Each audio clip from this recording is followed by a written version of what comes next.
Hello everyone, welcome to this tutorial.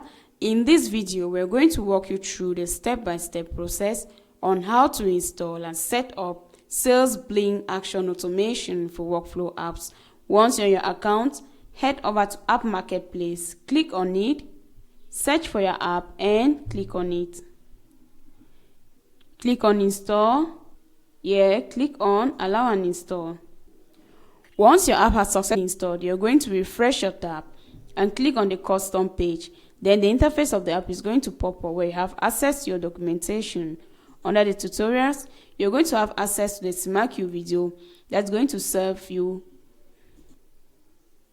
as a guideline on how to get the necessary credentials to set up the app.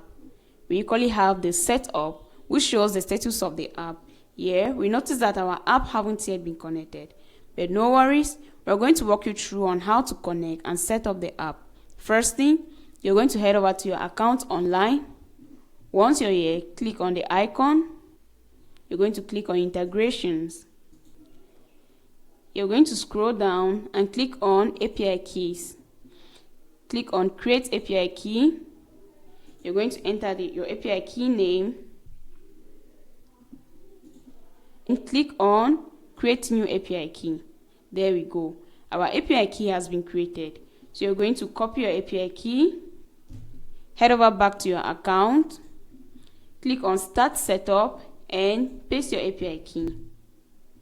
Click on Complete Setup. There we go. Our app has successfully been connected and set up.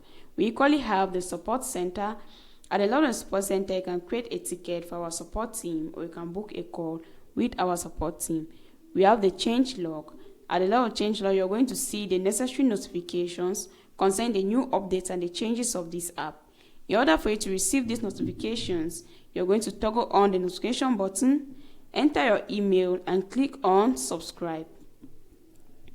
And that's it. I hope this tutorial helped you get everything set up. If you need any help, our support team is here for you 24/7. Thanks for watching. Don't forget to subscribe to our channel.